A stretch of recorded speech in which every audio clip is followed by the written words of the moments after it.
dunia geus nyai-nyayan ku hari ibadah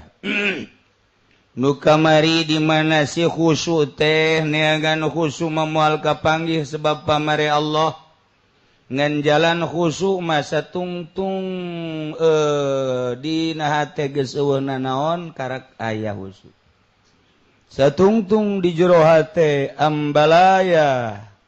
pateep-teep aya mio aya poswan aya sekupi malah hayang ganti hayang boga apansa Vespa geus eueuh ganti ku mio ti mio ku hayang apansa kumaha carana ieu semuanya kudu maling mah ieu jero hate urang kos kitu moal aya kakhusuan boga pemajikan lain dinikmati saaya-aya belah ieu urang urus ku hari japur kutut jadi pandian diurus pandian purus jadi bagus jelema geus boga martabat hasil jerih payah perjuangan untuk meraih makom indallah mulai nyana zuhud wari terus-terusan berusaha ninggalkeun karesep tentang dunia nyai-nyayan lumayan geus teu kabita ku dunia nu dipake kahayang tujuan pokok Allah nomor kadua makhluk riweuh makhluk teh sakadar dua makhluk teh mun teu ngalem nyacad tertera di dalam hati ketika batur ngalem urang bunga batur nyawad urang bendu can boga makom jelema nu kos kitu lamun dibere soal dunia hirung bekah mun teu dibere ngancam moal datang deui aing mah kadinya diondang ge kajian ku kumaha ge sebab amplopna ipis eta mah kiai ojek nu kos kitu kiai lain tuturkeun komo si eta mah asal teu diberkatan atuh geus ngaco jauh kudu dizuhudan soal dunia soal makhluk qanaahan dunia jeung makhluk urang kuari geus zuhud tentang dunia qanaah tentang dunia kadana nomor hiji nama qanaah teh nu eueuh ulah duteangan nu aya bagi-bagikeun moal aya jentulna teh oh hiji-hiji acan minimalna bae atuh nu aya urang tasarrufkeun kana aturan-aturan agama nu eueuh ulah diteangan ketika datang tarima ngan urang gunakeun kana jalan nu dipikaridho ku Allah turutan Sayyidina Abu Bakar Siddiq radhiyallahu an turutan Sayyidina Umar turutan Sayyidina Utsman geus lumayan nyana bisa tapa zuhud dina dunia geus nyai-nyayan ku hari ibadah nu kamari di mana si khusyuk teh neangan khusyuk memual kapanggih sebab pamare Allah ngan jalan khusyuk masa tungtung dina hate geus eueuhna naon karak aya khusyuk satungtung di jero hate ambalaya pateep-teep aya mio aya poswan aya sekupi malah hayang ganti hayang boga apansa Vespa geus eueuh ganti ku mio ti mio ku hayang apansa kumaha carana ieu semuanya kudu maling mah ieu jero hate urang kos kitu moal aya kakhusuan boga pemajikan lain dinikmati saaya-aya belah ieu urang urus ku hari japur kutut jadi pandian diurus pandian purus jadi bagus ulah sok tuangan teangan segala kasubang ka Karawang geus bae lah irek ibadah mah eta bae hiji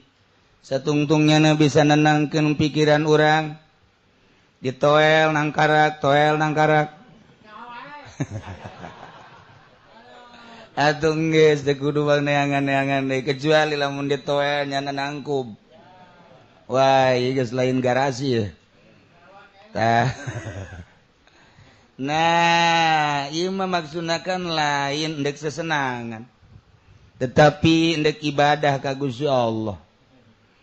Terus makhluk ku urang di kitu uzlahan.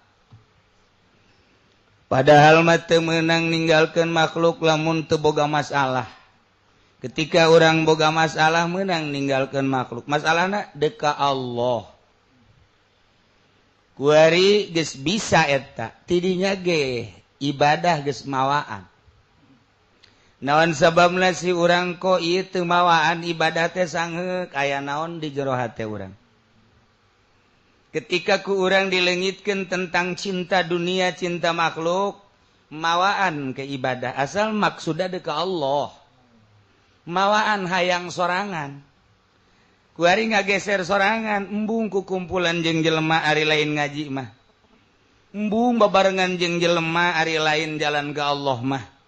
Resep biasa urang mun maca sholawat, resep biasa mun zikir. Salat eta dengan sendirina ko nikmat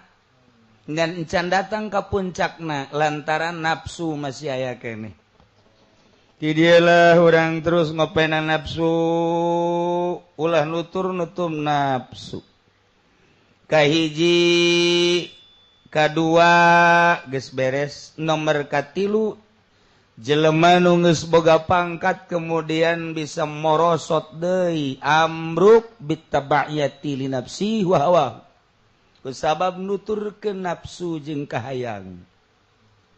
Urang lamun teh dididik ku guru moal beres ibadah ku wajen teuing tarang harari deunggeur cara PKS. Moal bisa. PKS tinggal PKS.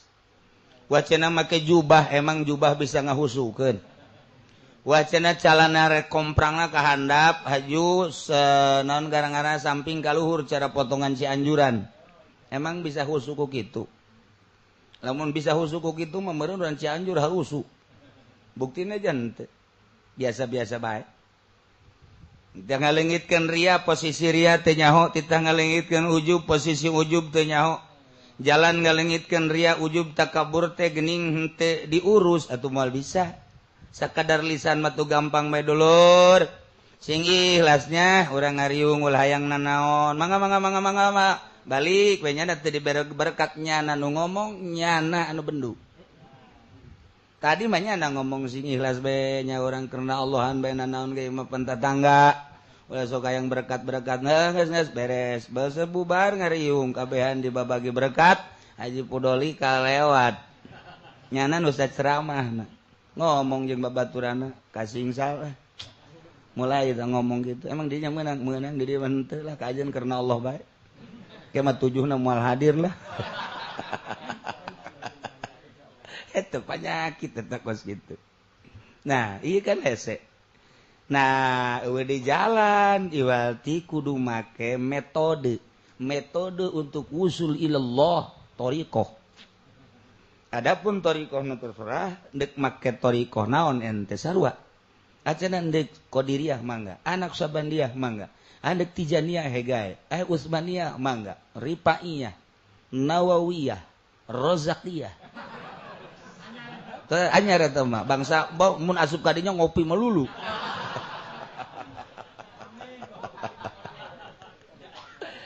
Ya Allah, ya Rabbi. Ninggalkeun dunia manggeus, ninggalkeun makhluk manggeus, tapi ternyata nafsu aya keneh. Di jero hate urang nafsu teh aya keneh. Urang nutur-nutur nafsu, nutur-nutur kahayang. Pokona waman tabi'a hawahu huya bihi ilal hawan. Cilaka kajian ku kumaha. Ke kiai aya nafsu teh emang kumaha nafsu mah mun dijabarkeun moal aya tungtungna urang geus sering ti awal ge ngabahas nafsu bae. Ieu mah caritana carita praktek bae. Praktekna nafsu mah lamun aya di awak urang osok demo. Eta nafsu ngaranna. Jeung nya nama sok ngarayu. Nafsu eta. Ngarayu coba tuh zaknya naja batur ge kiai urang ge kiai kan batur geus boga motor atuh sarua kiai mantak naon atuh ja urang boga pangeran atuh ngadoa bae ka pangeran ja pangeran mah maha kawasa jeung maha sugih atuh pan urang boga pangeran ngadoa mantak kunaon ka pangeran Allahumma rzuqni afansa wa minimalihi mio tuh cak Allah kok tolol-tolol teuing sia deka Allah mah teu bisa teu beunang kos kitu urang ngadoa ge panjang teuing teh ditegor ku Allah deka Allah urang mah pan lamun ngariung doa panjang jasa eta teh ditegor ku Gusti Allah aing bingung merena cak Allah ieu hayang itu hayang aya ibadah henteu tapi sih ade aya di bab syariat tuh mangga bae sebab itu ibadah tapi kan lamun geus ka thariqah mah ibadah teh diakurkeun izin qalbu ari syariat mah hayo bae Allahumma inna nas'aluka salamatan fid din wa afiatan fil jasad wa ziyadatan fil ilmi wa ziyadatan fil rizqi wa ziyadatan fil ilmi wa ziyadatan fil terus qabla dan nas'aluka hawin alaina bisakaratil maut wa najatan minan wa faizal hisab parawat cak Allah teh pepentaan gitu kan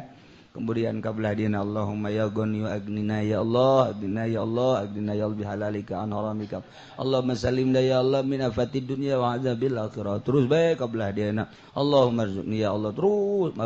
cak Allah ambalai amat apa menta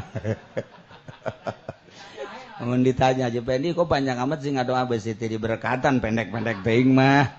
eta teh aya kos kituan teh kiai teh aya di syariat mah masalah geus ayo bae satungtung nu talar dibajeng hizib-hizibna hizib ge dipake ngariung bloon kipu doli tolol hizib dipai dipake ngariung ambo tambah hizib nasor emang dek perang wow, pohara jasa. Di syariat lah tuh emang katanya ai masyarakat ada ngadengikeun opek bae. Masyarakat kan geus kieu yo. Geus kieu bae asana ieu mah geeusan turun kan ka handap ka dieu. Pajar deuk geeusan, naik deui ka dieu. Turun deui ka dieu. Nyana sing harewas bae engke mun nyana deui ngada urang balik yuk. Ieu carita syariat mah atuh satungtung nyana kitu naon ngaranna talar atuh di kabehkeun bae terus di tarekat teu meunang kos kitu ruya rayu ka Allah doa teh kan ngarayu teh ngaranna ka Allah cek Allah aing teu kudu dirayu sesok ngarayu ka aing cek Allah teh sapasna ahli thariqah moal aya jelema ahli ibadah doana panjang-panjang moal aya sadunya moal aya sadunya ieu mah isin ka Gusti Allah. Pas na bae di makom naon ieu? Oh ieu makomna ngariung salamet, ngariung doa salamet bae geus. Malah mah kabelah dieuna mah geus bae hiji bae doana. Asal amin amin rabbana atina fid dunya hasanah fil akhirati hasanah wa qina adzabannar. Shallu alhamdulillah. Ke ngariung ditu rabbana atina fid dunya hasanah. Ke ngariung ditu kitu deui. Masyarakat dadak kanyahueun teu talar doa teh mah kiai. Ajuda masalah. Panjang teuing masyarakat mah embung pendek teuing kitu keneh kos awewe panjang teuing embung cek nya atuh aya keterlaluan mah panjangna pendek teuing komo sautet sia mah sok aju ka mana bae heran aing mah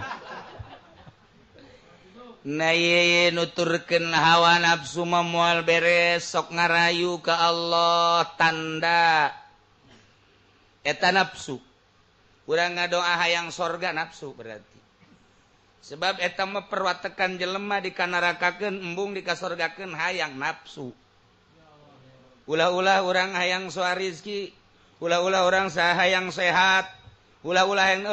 ieu mah keur carita hayang sorga bae nafsu keneh moal boga makom indallah moal wajen jujung kelan moal bisa teu meunang urang norekat mementa sorga teu meunang aya eta cenah sok kadenge sok menta eta mah tabarruk doa Kangjeng Nabi ieu mah dibaca sok teh doa Kangjeng Nabi we emang ngahormat ka Kangjeng Nabi nah adapun diri sorangan mah deuk dikasorgakeun mah deuk dikanarakakeun mah ngajanu Allah ieu eta teh lain ngomong doang di hate urang mah keur ngaji mah bener-bener mah coba-coba aing dek kitu teu siap besi ka neraka aing teu siap biasa berarti nafsu keneh kan nafsu keneh aya seorang waliullah can kebal di zaman eta Ki Makmun eta Ki Makmun anon ngaranna Cibarusah aya jelema kan osok diutus ku Gusti Allah wali abdal terus datang ka dinya borok di dieu bude borok bilatungan di Tangerang ge aya keur ieu Habib lamun Jumaah di dieu lamun Jumaah di dieu di Cilawang pula esok deket jana gagaro bae kurap awakna kurap ya mun salat Jumaah ge jana Allahu Akbar dieu ka juga gagaro bae gagaro ngan abah geus bebeja kade sing adanya jelema eta ulah disingserikeun ulah dihaharuan oh geus dibejaan ku abah teh nya mah diukna ge ditihang bae Jumaah milu Allahu Akbar ditihang kayaknya mah gagaro bawa turunnya na ruku naonnya mau gagaro batil tapi geus dibejaan sing ade guys ieu mah keur carita itu di Bekasi borok nyana seuri bae ke lamun wudu borokna eta bilatungna dicokotan ku nyana diasup-asupkeun ka wadah ka gelas set bilatungna geus uhan bilatung nyana ngala wudu ke nyana salat ke geus beres salat bilatung diasup-asupkeun deui kitu bae eta nyana mah asal wudu dikaluar-luarkeun ditoelan bilatungna asupkeun geus beres salat diasupkeun deui aya nu nanya Ki jak kiai lain banyak nu di ki bae gitu Ki eta teh bilatung kudu diasup-asupkeun ka kayanya makhluk Allah menang yeun Allah nu mantak dijieun ku Allah di dieu ge meureun dahareun nyanana aya di suku kula ieu mah menghormati ka Gusti Allah we bilatung teh ulah dibawa salat jangan nama makhluk kos kitu ngan ketika geus salat mah tuh dahareun nyana lamun teh di dieu deuk di mana manan Allah neundeun ge di dieu meureun rezekina di dieu datang moal coba pikiran urang ka dinya hayo coba ye aya urang mah diantepkeun leho leho diantepkeun ka dieu Ki eta leho nang Allah oh nang Allah tetep teu meunang antepkeun bae kebal-kebal asin meureun disusut-susut oge ieu loba lamun lain wali Allah mah moal bisa emang kumaha gitu di dinya lah saat-saat kos kitu pangkat ditaekeun ku Gusti Allah sebab nafsu nyana teu dikepar urang mah pan nafsu teh hayang sehat bae embung gering ketika dibere gering teh urang mah ngarasul ka Allah Gusti kieu-kieu teuing hitung ku sia sehat sia sabaraha taun kakara gering saminggu bae ge cak Allah geus gusti-gustian ye emang naon nafsu bener ketika nafsu geus eueuh gering mah gering bae tuh janu Allah janu sehat ge we dicokot bae cenah aing dek dicokot ku gering ya tuh mangga teh teuing janu Allah ieu ye deuk kumaha ngomong mah urang keur ngaji bener ente dibere we gering 2 poe aju bae ente cai lah kadukun lah ye bebeja bu cenah kiai geus sabaraha rupa ye bawa obat geus kiai geus dukun geus naon geus dokter ieu mah tinggal ka tukang sihir doang cenah nuncan ieu deuk kumaha urang nafsu tah ieu babaro-baro hayang sorga ke ka nafsu ente nuturkeun nafsu hartina uhia bihi ilal hawa teh moal buang pangkat turun ente masyaallah karim tah lamun urang nyaritakeun model kos kitu tah dicoba kapan ku Tuan Syekh Abdul Qadir teh aya muridna anu sukang menta-menta teh menta-menta ge bae di jembatan ke ibadah zikir ke isuk-isuk atau sore-sore menta-menta ge ku batur geus diwali-wali bebeja ka Tuan Syekh Abdul Qadir aya waliullah ibadahna pohara zikirna pohara peuting tarasara di mana cek ke Tuan Syekh Abdul Ketuh di jembatan purati menta-menta untuk penan gawe dengan menta-menta doang kita mau formalitas doang diteropong sebab seluruh wali kan aya di bawah tangannya lain wali teman kuka masyarakat geus diwali-wali lain ji jakus hebat jasa segala rupana ge kayak kugula ada dicoba coba ku tuan seh mejennya nyana keur hees batokna dipiceun bleng bae kapirunan udah hees nyana biasa endek operasi action nyana neteangan ku janda batok aing ka mana ieu batok aing ka mana nanyakeun ka sekitar eta batok aing ka mana bejakeun ku salah saurang tuh batok mah nu micun tuh ka ditu tuh kapirunan saha eta jelema nu micun naonan paranti usaha aing bejakeun ka Tuhan Syekh tah lamun wali moal neangan batok ketika geus leungit atuh leungit bae nyana ndek boga pagawean paling nampa atau neangan deui moal kudu neangan sebab batok eta dunia geus leungit batok bae di teangan kula mah tuh kuda kula kandangna emas andai kata anu nyokot moal di teangan tuh anjing kula 1000 make kongkorong emas kabeh geus laporan nu di anu bahwa eta emas teh aya nu malingan we sabodo tah urusan dunia ieu mudah-mudahan bae nu maling emas kula bisa ibadah ka Gusti Allah sugih Tuan Syekh teh tapi teu ingeteun kana dunia eta jelema susah geus diwali-wali horeng lain wali sebab batok hiji bae ge kudu teangan kototang-kototang datang ka teu zikir coba hayu jasa nafsu berarti cinta dunia cinta makhluk nafsu na kadinya jehe emang kumaha gitu urusan jeung Allah nah si Rebatul Adawiyah ditanya ieu nu mantak boga pangkat jadi kutub kumaha emang lalakon kula baheula terus ibadah ka Gusti Allah teh ku Gusti diantep bae satungtung di jero hate aya duniaan aya makhlukan kula berusaha payah cek Rubatul Adawiyah ngaleungitkeun cinta dunia alhamdulillah lainang kula nang Allah tadi aku kula ciptaan Allah mentana ge ka Allah ku Allah diberet teh cinta dunia alhamdulillah kurnia tu Gusti Allah mulai nikmat ngan tetep can diangkat jadi wali karak nikmat ibadah bae ngaleungitkeun cinta makhluk sebab makhluk mangan sakadar ngalem jeung nyacat ku kula diabaikeun teu mahi sabulan 2 bulan ngabaikeun makhluk ternyata alhamdulillah kula nanu Allah makhluk nu Allah menta ka Allah alhamdulillah ku Allah diberet teu cinta ka makhluk nang Allah tidinya kula encan diangkat jadi wali bae ngeunaheun ibadah mangan semet sakitu bae kula teu ngaharepkeun karomah ku Allah teu dibere jancan jadi wali karak ngeunaheun ibadah bae kula nyuhunkeun ka Gusti naon ieu nu mantak aya ganjelan cek Gusti ngadoana sing bener oh orenganan doa kula menta sorga tidija kula teu pernah menta sorga Gusti abdi ibadah ka Gusti teu hayang ka sorga sama sakali teu embung ka neraka urusan ka sorga jeung neraka mah teu mah urusan Gusti janu Gusti abdi mandek ngabdi be ka Gusti kitu na teh di jero hate kakarak dironjatkeun ku Gusti Allah jadi wali guys, urang wali mah ulah sok ngadoa-doa jannah-jannah gitu ulah. Ulah guys. Allahumma nas'aluka jannata wa na'udzubika min sakhatika wa ulah. Sebab eta hawa nafsu, emang hayang surga mah hayang nafsu. Tungtung nama urang ngadoa ayatan teu di kana nerakakeun gerger. Ulah saturut-turutna. Kudaya nu nungtun. Jelema di zaman Tuan Syekh pengusaha besar. Begitu pengusahana ambruk total menta doa ka kiai anu teu kaharti ka kiai anu teu kaharti ka kiai anu hikmat beureun aya nu ngabejaan sia tuh lamun hayang menyat deui mah tuh ka ditu ka Tuan Syekh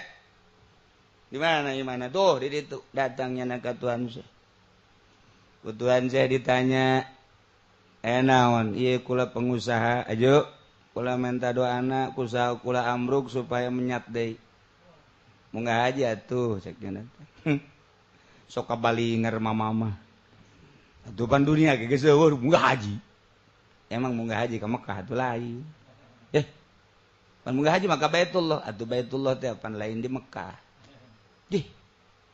wah Tuhan Syekh teu bener cenah ieu cakatenya sulah sok tunjuk jurhat teh sakura teu bener teh kana naon ka Mekah maneh teu boga ongkos atuh lain ka Mekah ka Baitullah itu jadi awak siaga Baitullah jih mana Baitullah teh eta kolbu teh Baitullah sok datangan teh kolbu perem bedak bentah aya eueuh perem kolbu renungkeun ku hate aya kolbu bentak aya kolbuan kan aya di jero kolbu maneh aya duniaan dunia nu leungit araya kabeh mun anu kaya ngembalikeun dunia geus benta tulungkan maneh ka kiai anu bener aju kiai itu teu bisaeun kan henteu atuh kula ge sarua emang kula pangeran atuh lain kula ge manusia teu bisa ngawujudkeun usaha maneh supaya maju deui ye ieu kula mandek minta doana kieu konsepna geus usaha mata mah usaha nu eueuh mata mah geus eueuh perjalanan eta adalah pagawean Allah fa'alul lima yurid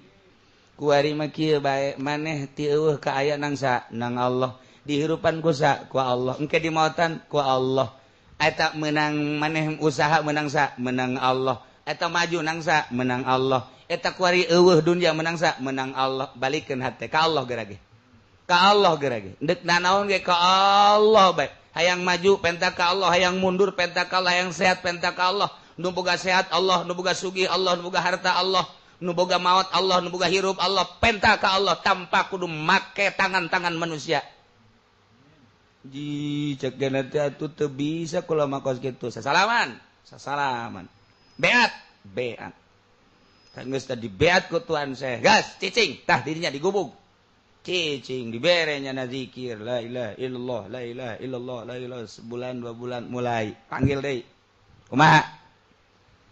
alhamdulillah ternyata horeng dunia mah comberan ih jari hiji caknya kula mah minta doa bae ka mama supaya ulah resep kana dunia ieu kuari geus resep kana dunia nu kamari kula usaha teh horenganan eta teh kuku cuprakan dina kocomberan mama alhamdulillah wauh jeung mama kula kuari sugih jasa tuh kuari teu boga nanaon nyebut sugih cak nu ngadengekeun pugumung suruh sugih kuari mah teh kula sugih jasa horenganan kula kamari cicing dina kendaraan horeng kocomberan cicing di tanah horeng kocomberan cicing di usaha horeng kocomberan nuku kula di udag-udag goreng kocomberan teh ih Gusti mun kula inget kana ka tukang urusan-urusan kos kitu horenganan hirup di tengah-tengah kocomberan beuh mun cacak-cacak henteu wauh jeung mama meureun kumaha lainang mama pan tadi ga titah ka Allah teteh nu ngitukeun lamun bebeja ka Haji Pendi mah bot tunang saha deui bisa kitu teh panang aing atuh mah berkat sia ka aing bersyukur mun aing gejebur sia eta pan kieu blon teh makos kitu hei sia keur ieu kan masantren di aing tina teu bisa amil jadi bisa tina teu bisa jurumiyah jadi bisa kuari sia jadi jelema jadi kiai kunaon tilok nyaba ka aing atuh wayahna bagi dua totolol teh kiai kita bagi dua kudu inget ka Purwadag si sia ti bodoh ka pinter teh kapan nang aing eta kiai jahanam teman makos kiai teu beres teh kiai kuari mah mantak sagadaya alumnian kupaya kararumpul imah kiai engkenya nangieunkeun gerakan-gerakan lumayan aya leuwihna tina gerakan eta jeung meuli ban Fortuner kiai tolol kan kiai torikoh moal kos kitu etan bangsa kos kitu teh kiai-kiai kocomberan urang teh lamun ngomong kos kitu kadengeun ku nyana marah ieu kan makom wali keur ngaji teh makom wali teh kos kitu sagala menerima siswa baru rimpak pondok pesantren naon ngaranna pondok pesantren naon eta ngaranna pondok pesantren Darul menerima siswa baru jahanam teh kos kitu wah nu kos kitu Assalamualaikum Waalaikumsalam deuk mana abdi iya mas antren jadi mau pondok ke kampung pondok beras penis kali itu tuh aya pondok kiai Haji Pendi di ditu bisa dagang karung saya di ditu mah. Oh ulah ka dieu nu pondok mah tuh ka ditu di dieu mah henteu teh lah sapira dieu ngajina ge letik teu endek ge diulah-ulah. Ieu mah lain bejaan masyarakat supaya marondok ka dieu nya. Supaya jara di jelema. Orang nyanana ge teu lain jadi jelema ieu jurig. Ulah aya. Tuan Syekh mah dikitukeun ge beuh mama cacak-cacak abdi lamun teu kapanggih jeung tuan meureun bae dicarekan ulah ka mama ka Allah. Mbak teh ieu teh neuk nungtun di ka Allah kan ulah kudu ka mama kabeh nang Allah. Nah, kuari mah geus kapanggih dengan cepat nyana lantaran cerdas. Kuari teh geus aya dina ngeunah rarasaannya na dunia teh hina, dunia teh kocomberan ngan encan diangkat-angkat jadi wali. Kunaon? Sebab nyana menikmati kana kangeunahan eta nafsu ngaranna. Ieu kecarita nafsu, urang mun ngabahas nafsu ti mimiti mah geus panjang teuing. Ieu mah keur carita jelema-jelema nu ibadah dibere kangeunahan nyana menikmati kangeunahan eta teh nafsu. Oh, cak jana teh atuh kudu kumaha ieu? Henteu kudu kumaha pice dan bae nafsuna. Engke bakal dicoba. Ketika orang ndek nyoba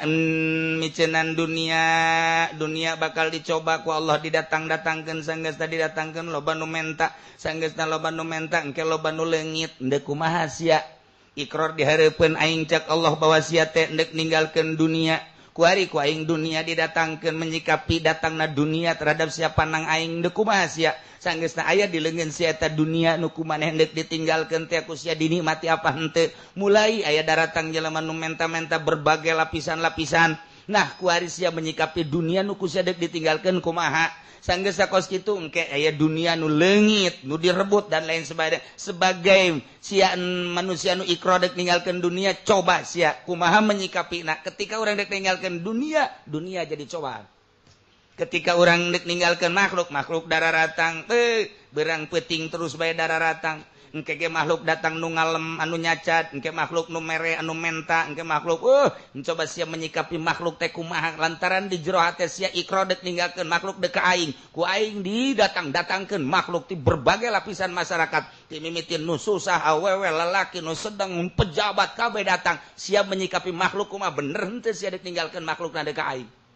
Ketika nek ninggalkeun nafsu dararatang menikmati henteu sia kana kaindahan jeung kangeunahan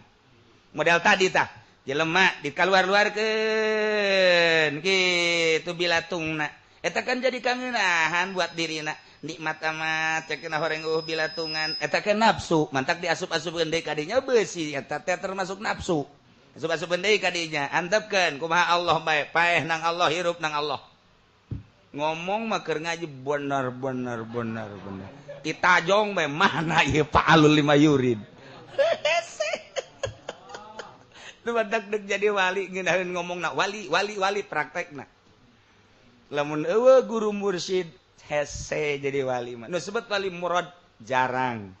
tetep make perjalanan kitu nuturkeun Kangjeng Nabi sebab Kangjeng Nabi uswatun hasanah liman kana yarjullaha wal yaumal akhir ndek geus datang ka mana urang nuturkeun Kangjeng Nabi jeung nu dituturkeunana naon ieu ti Kangjeng Nabi eueuh urang teh ieu anu ngabimbing urang manuturkeun Kangjeng Nabi teh sok diceramah-ceramahkeun ku tukang ceramah ieu mulu dan tuturkeun Kangjeng Nabi tah lamun dahar cek Kangjeng Nabi teh ngan 3 doang tutur nu kos kituna atuh Kangjeng Nabi mah dahar 3 ge korma urang coba mun dahar kitu mun dahar urang sangu aju make 3 sedengkeun sanguna bulog asal ti isuk Habib Rozak eureun-eureun magrib dahar ji atuh nu kos kitu mah eta mah urusanana teh urusan la sapira tuh nya urusan pakaian tuturkeun Kangjeng Nabi urusan sare tuturkeun Kangjeng Nabi teu salah lain eta dina thariqah hayang usul ilallah mah nu kos kitu mah tah sapira ning sapira nu kudu dituturkeun naonna sifat nu wajib di Kangjeng Rasul hiji sidik wajib Kangjeng Rasul kasifatan ku sidik mustahil Kangjeng Nabi kasifatan ku kidib tuturkeun ku sia ulah aya bohong saeutik-eutik sasieun ulah aya di diri sia bohong ka Allah bohong ka makhluk bohong ka diri sorangan awas sia urang mapan bohong ka Allah mah alhamdulillah henteu teu kaliwat munafik karena bohong ka makhluk terutama ka pamajikan komo pedagang bohong ngalulu gede-gedena bohong pedagang pejabat gitu kayaknya mama ya nanti kalau kesorean jangan dianya ya bisa di kantong aing kabeh da bagus karena itu emang tengah bohong ditang keluar hahaha wae moal teu ku galedeg teh jelema nggak bohong ka pamajikan nggak bohong ka anak teu meunang nggak bohong ka tatangga nggak bohong tah hiji tuturkeun ente hayang boga makom Kangjeng Rasul boga makom teh kewajiban ku sidik jelema moal aya nu dibere makom keur di luhur kasur moal aya ya Kangjeng Nabi ge 3 tahun teh uzlah ka luhur teh emang kumaha gitu lalawara nalika geus teu berasaan boga nanaon sabaraha atuh kabeh ge nu diangkat teh keur mejeuna masyarakat kabeh ge atuh Kangjeng Nabi Ibrahim keur di jero seuneu je diangkat dibere kanikmatan wusul ilallah teh kapangijeng Allah teh di jero seuneu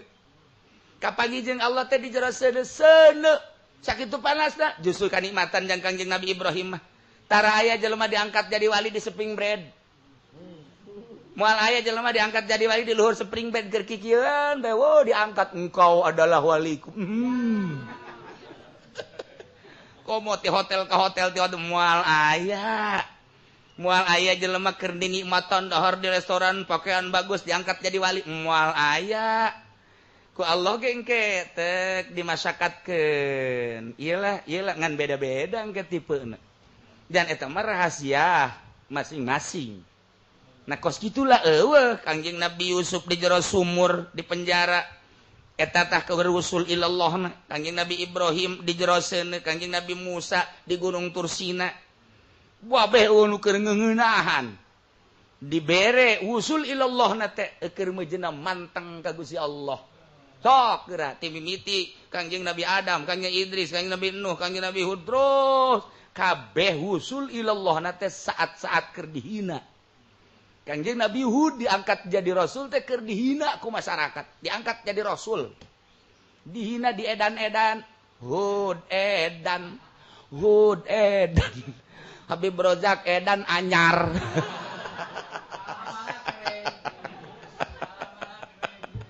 tuh kan kos gitu saat kos gitu nyana menjikapi ka Gusti Allah oh abdi nang Allah masyarakat nang Allah nyangakeun sadaya-daya diresepkeun nang Gusti dibendukeun nang Gusti atuh abdi ge ka Gusti ya isuk page-toge bakal maut ka Gusti geus teu aya dampakna naon cemohoan masyarakat penghinaan masyarakat dampakna naon ka Kangjeng Nabi Hud kakarak diangkat usul ilallah seluruh nabi pernah mukalamah jeung Allah usul ngaranna rasul henteu usul ilallah atuh urang geus sebagai umatna atuh usulkeun ka Gusti Allah ngobrol jeung Allah loh ndek ka mana ndek kondangan sia mau usul ka Allah sih kos kitu da mantak nah carana iyalah kudu dihitung-hitung ku guru mursyid da ieu carana mahfudun bittabaiyah boro-boro urang nyaritakeun nafsu nu awal geus panjang jasa ku ari mah praktekna bae hayang sor begabae nafsu ketika di awak urang ieu aya ka nyeri dipikeun ku urang menikmati kanikmatan atas nyeri ku ari ngeunah nafsu dina syariat mah tuh meunang dina syariat mah pek bae teh atuh ka dokter ka mana syariat makom syariat mah atuh makom syariat mah ketika jelema geus deuk ka hakikat henteu meunang datang ke dokter teh di makom hakikat deuk makom hakikat turun teu bisa kajeun gua kumaha berarti nyana yang sesenangan di dunia mah lain tempat sesenangan jang usul ilallah kumaha carana Allah engke mere mungkin kesulitan dunia mungkin urang digeringkeun mungkin jelema arindit ti urang atuh Kangjeng Nabi Ayub bae ge atuh pan dihina kemudian disilibkeun di hadapan gunung jelema kabauan kabeh baturnya lingkir kabeh pamajikanna sorangan ninggalkeun Kangjeng Nabi Ayub tinggal hiji-hijina bae Siti Rohmah lantaran turunan ti Kangjeng Nabi Yusuf alaihi salam eta bae nu setia ka dinya jeung dulurna anu setia ka Kangjeng Nabi Ayub kitu ge cak Kangjeng Nabi Ayub besi maneh riweuh malos bae ka ditu kula mah geus teu kudu diurusan saat batur-batur ninggalkeun nyana wusul ilallah tuh ente ulah nyaritakeun jadi wali haju kudu naik motor mio